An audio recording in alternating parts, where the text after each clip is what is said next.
welcome to another Scots Way podcast. And today I'm joined by writer and poet Dilys Rose to talk about her new short story collection, Seafret. Hello, Dilys.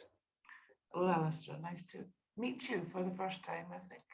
Lovely to meet you. And I have to say how much I have enjoyed the short stories of Seafret. I really love short stories as a form.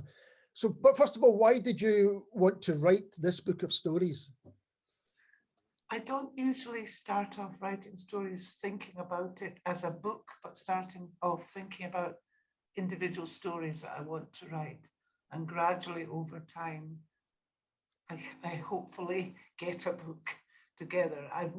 To date, I haven't written a book of stories that have been themed or deliberately themed, but what often happens is themes come back over the course of time, and I circle around probably the same old themes again and again from different angles in all the writing I do.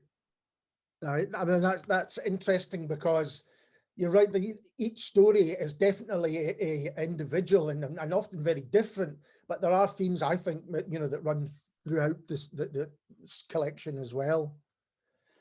Do you have a different approach to writing short fiction, and then again, and your poetry as well? Is it a different approach in writing?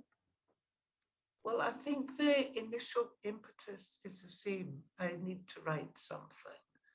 But when it comes to the difference between short stories and novel writing, there's one obvious difference, which is that in the short story, you don't necessarily have to deal with the passage of time. Some stories do, of course, deal with the passage of time. Some stories have a great span in them. In fact, they might be seen as almost mini novels because of that, but other stories can focus on a single moment or a very short space of time.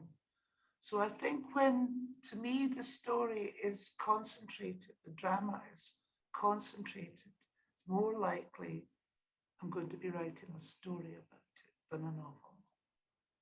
And I'm often ask myself why short stories seem to be seen as not a lesser, but I've spoken to people who have started their careers with short story collections and they feel under great pressure to write a novel. It's like, oh, what's the novel? And people say, well, when's the novel coming out? I think that's a shame because I think the short story as a form stands on its own right. I'm in entire agreement with you on that. And I held out for not writing a novel until I'd published 3 books of stories. Some publishers might think I was stupid, but I do like the form. I think it can do things that the novel can't do. And it's incredibly versatile. You can try out different ways of writing and make mistakes or make experiments in the short story form that might be unbearable to read in the long form. And the short story has always been, I think, better appreciated across the pond. The United States and Canada has always had much more in way of outlets for short stories and seems to have generally held it in a bit more respect. But oddly, just more recently, I've heard people saying that they like short stories, for example, to take traveling with them. Because I think it's perfect for bedtime reading as well, because you can hold a short story in your head. You can read it 15 minutes, 30 minutes. It has often a bigger world than the size of the work suggests as well. So I think it works an awful lot more on suggestion, on what's left out as much as what's put in. And I quite like the idea of not filling in all the gaps. I'm not overly keen on fiction which tries to answer all the questions that it sets up. I much prefer Chekhov's asking the right questions idea, usually. Yeah, I think that's really interesting. And I've got a question about just that to ask you later on. But that idea of almost a glimpse into someone's life is a really interesting one, you know, because you almost leave the reader wanting more. There's a few stories here where you think, I'd like to know more about, you know, these characters. Yes, I mean, the quote I'm thinking of, "A glimpse in passing," I think was from Raymond Carver about how he perceived the short story form. It's, if you like, it's whetting your appetite to find out more about the characters. And if it works, I think it makes you a more active reader. That's what I enjoy about short stories as a reader as well. I really enjoy reading short stories, not just writing them. Yeah. Because I think I have the ability, I have a bit more freedom. Maybe the novelist controls the reader a little bit more. That's a very huge generalization, but to a certain extent you have to, because you have to maintain the reader's interest over such a long time and a great deal of pages. You have to make sure they're with you the whole time. Whereas a short story just works in a different way. No, I agree completely. And, you know, some of my favorite writers, I think some of their best work is their shorter fiction. Well, there's the potential in the short story to get everything right. There's a potential to make every sentence exactly as you wish it. If you were to do that with a novel, you'd only write one, and it would probably be quite a short novel. So I think, you know, you can see the best of somebody's writing in the short form. If they're not just, you know, if they're not just doing it to make a quick buck. And the chances are you won't make much of a buck from short story writing. Well, yeah, and I think that is part of the problem as well. That there's something that maybe readers, I don't know, that they don't maybe, they certainly don't seem to buy short story collections as they might. I mean, you'll be able to tell me, in terms of your own work, do your novels outweigh your short fiction? Novels do tend to sell more. Perhaps stupidly, I've never let that bother me, but because I mean, I want to write what I want to write and what I enjoy writing. And so I persist, perhaps stupidly, to write the short story because the ideas I get are for stories. And why try and write something? I mean, there's a big investment if you're writing a novel as well. I'm not a particularly fast writer. And a novel will take me years. Yeah. And I think, well, and sometimes I might make a mistake and it might not work out terribly well. So it's a big investment of your time on something. Sure. So I think there's room for more mistakes with the short form as well. There's room for the odd dud that you just leave in the drawer as well. And I've got a few of them. Not too many, fortunately, but a few. Now, some of the stories are only a page or two, and they, for me, are some of the most effective.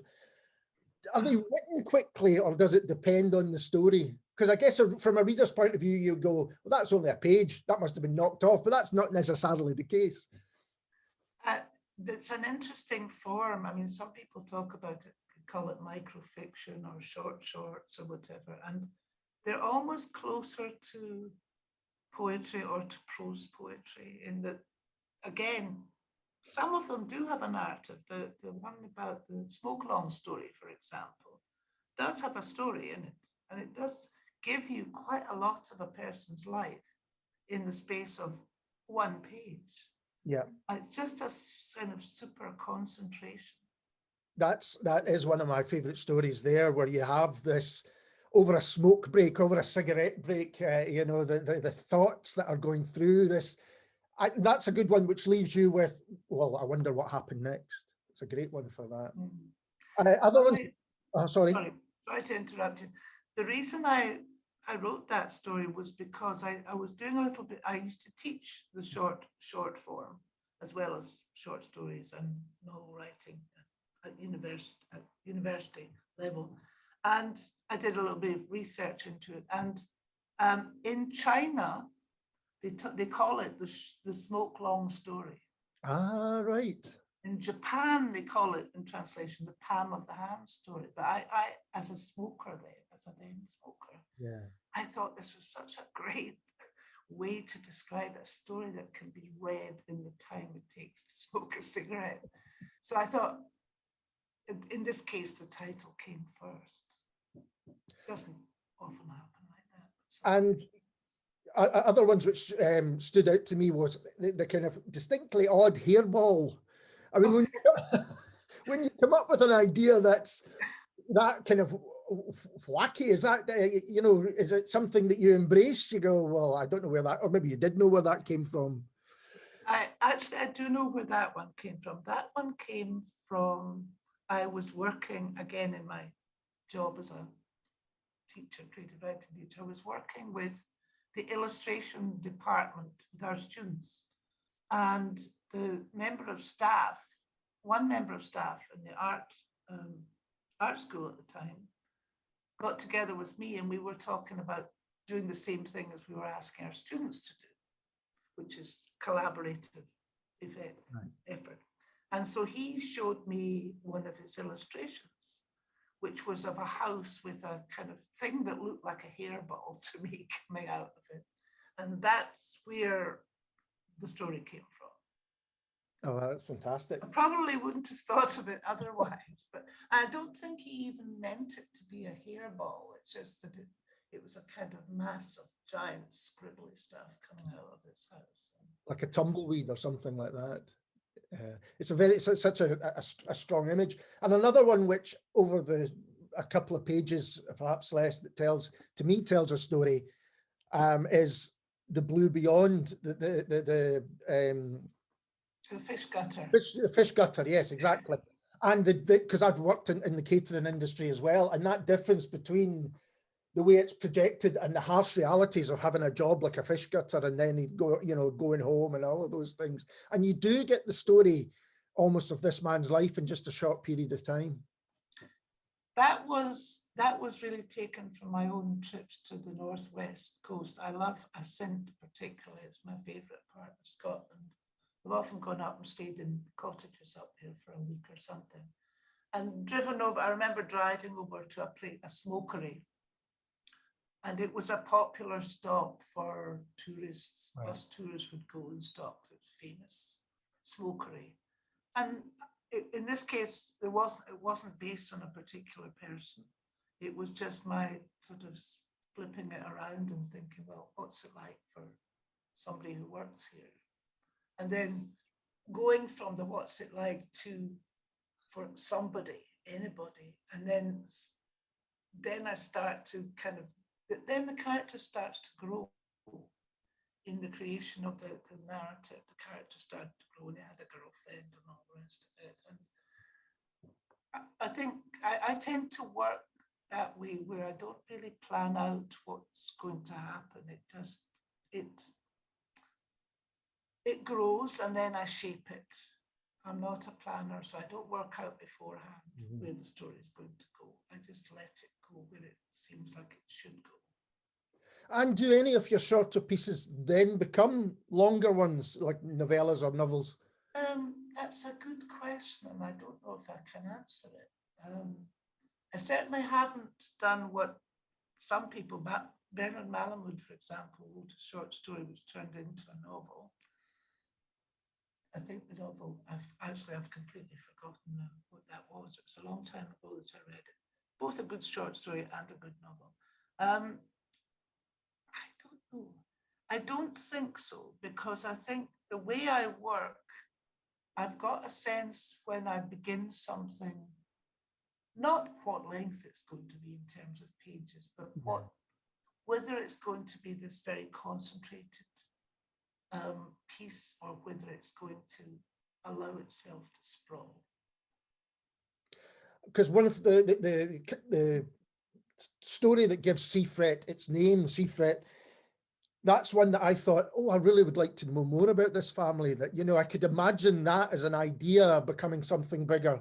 But I guess that's just, again, the idea that we want to know more about these characters. You leave you wanting more. Well, again, that story, there are several characters in it. And of course, we get to know more about some than others. We get Yeah. to know more about the boy than his mother, for example, or his mother's, or the uncles. So there is this bigger world. And I think that's, again, one of the attractions of the short story. There's always a sense of something more. So, you know, it opens things out rather than closes it down. That's Yeah, the I way know, I absolutely.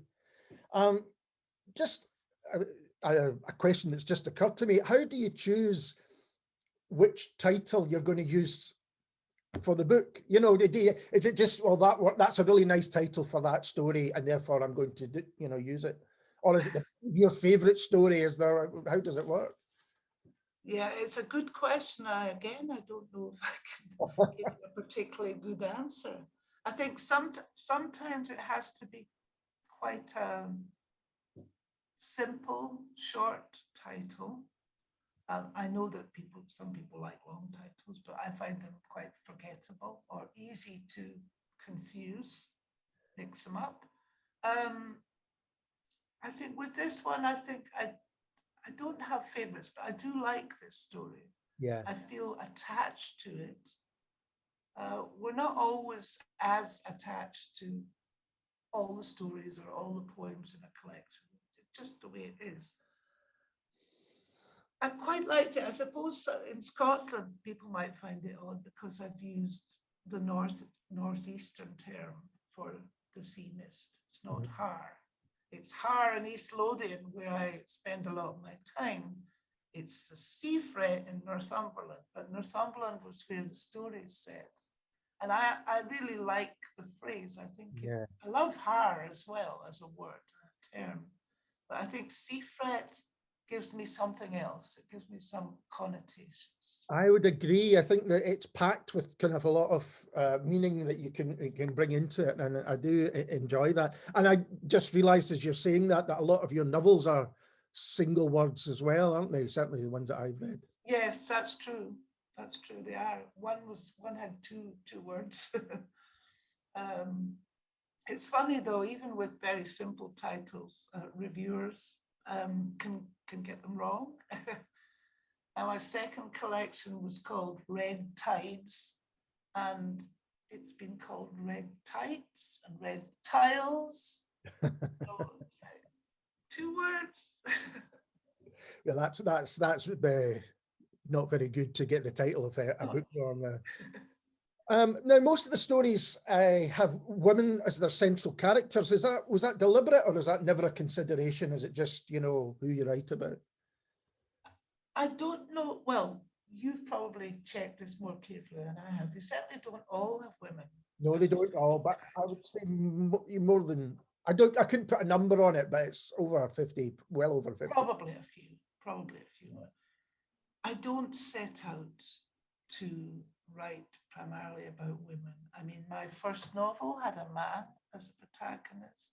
My second novel, my third novel had a man. My second novel had a woman and a man, the father of the daughter in the story. So I don't set out to write primarily about women's experience. I think the stories just present themselves. And I certainly don't weigh them up at the end and think, oh, have I got too many male characters or too many female characters? I actually really don't think about that at all.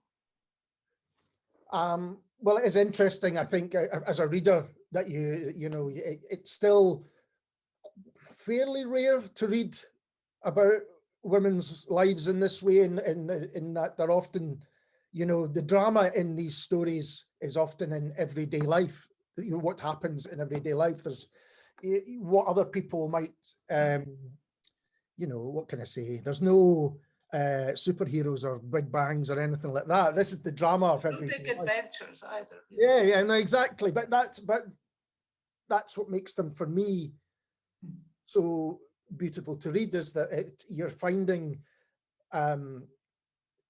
yeah, a beauty in everyday life, whether it's the fish gutter or whether it's the mother and daughter. One of my favorite stories is the mother and daughter going out to buy the winter coat Oh, right. together, because that's, to Yeah. me, is all about what's, is it called historical dust? Is that right? Yes. Yeah.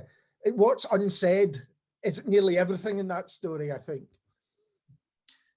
Yeah, well, I suppose we take our material where we find it.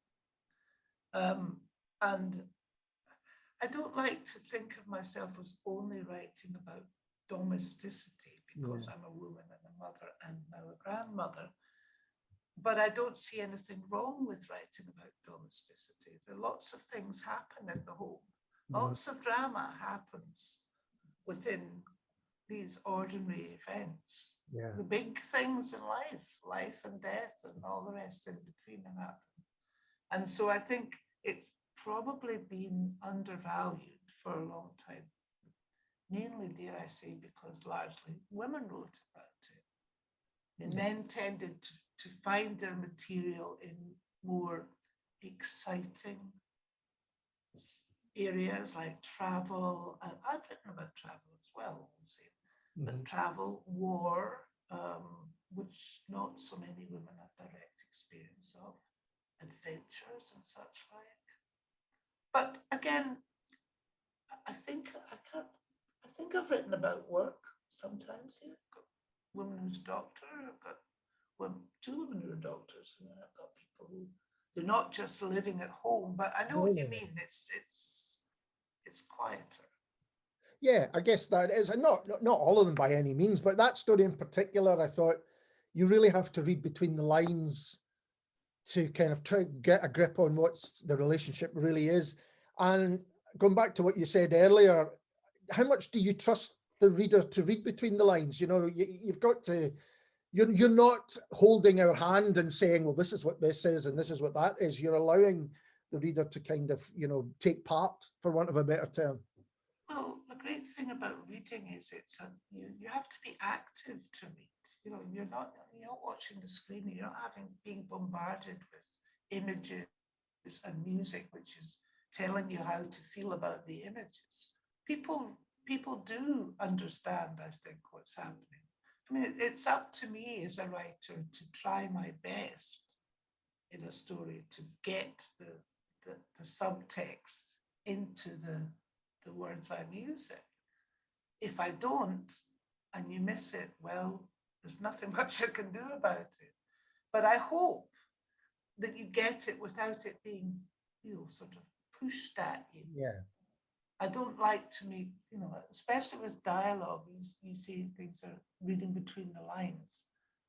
I mean, I think generally speaking, I prefer dialogue, which is not sort of so blatantly obvious that it's telling the reader what to think. I get quite annoyed when I feel that I'm being taught something or lectured at or just given the clues too much. And I'd almost rather be unsure if I got it. Yeah. Mostly. There are times you can have too many questions, I agree. And that can leave readers a little bit frustrated. But I can't please everybody all the time. And I don't know who's going to read my work. Some people only read dialogue, I've discovered. I was driving around, I was once in the Czech Republic doing some readings, and the woman who was driving me around said, lovely woman said, well, all I ever read in novels is dialogue. I said, what? You think, well, maybe somebody just skips all the descriptions. I mean, there's nothing I can do about it if they do that. I can't imagine that. But I guess you screed through and then hit some inverted commas and go, oh, now back to the speech again. But that's odd. There's probably some bit of software that would take out all the description, so they're only left with the dialogue these days. Another story I was fascinated by is signed copy as new, where one writer is writing a letter to another, and it made me think, is there any truth in that one? What could have inspired that? No, there's no truth in that at all. I mean, it's just a situation which I wanted to explore, because I think the world of professional jealousy is very much alive and well. And I think I wanted to explore how people feel in that situation. I've seen it not just in the writing world, but in the art world, in the music world. How do people behave when um, their their peers, who might have been their friends, are more successful than they are? And it's just like any of the other stories. I get an idea, and it sort of doesn't go away until I write it down as a story. You said at the very beginning that the stories come and the poetry comes because you have to write. So that's a compulsion that you feel that, this isn't just a passing thought that it might be for other people. This is something I have to get down and share. Well, if I don't do something with it, it will just kind of niggle at me quite a lot. So it's not that I feel I absolutely have to or I will die, but it just irritates me. And I think that there's always a right time to start something and a wrong time to start something. I have started something too soon when the idea hasn't properly germinated.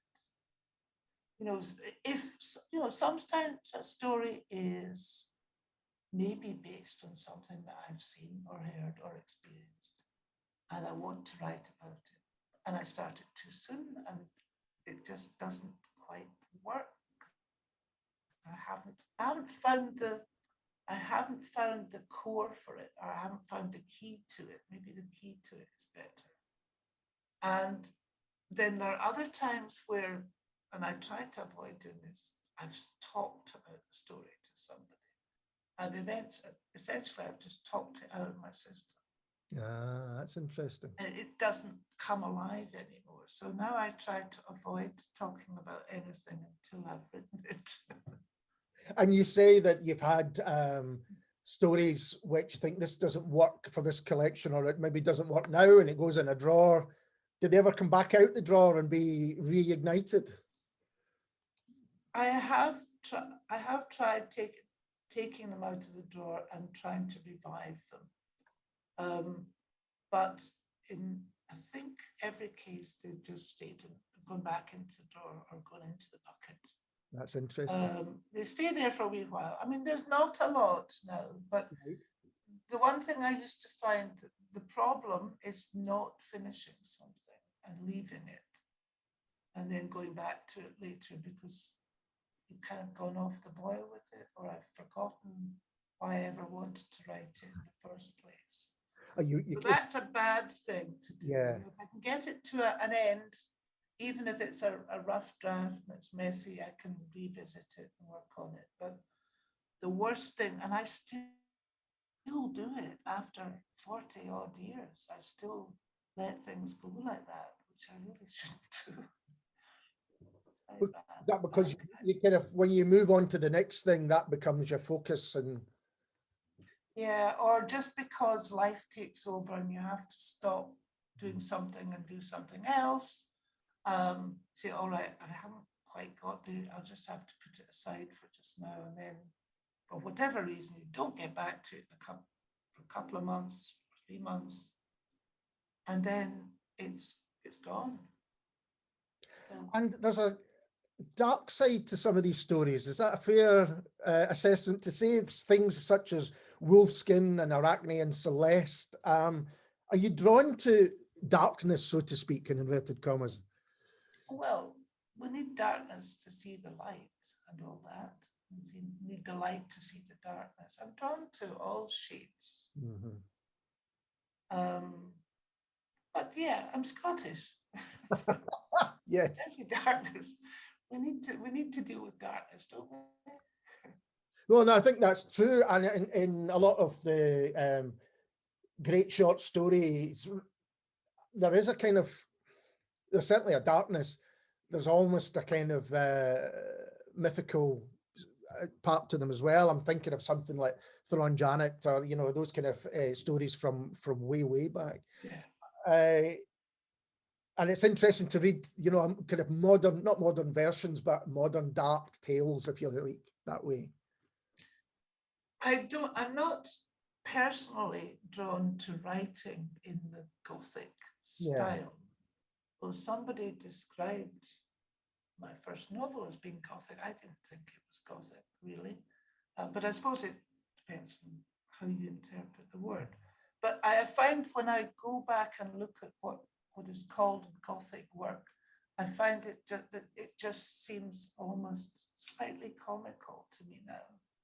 Partly because it's got this edifice around it of the creepy building and the grisly people and this sort of dark, nasty secret.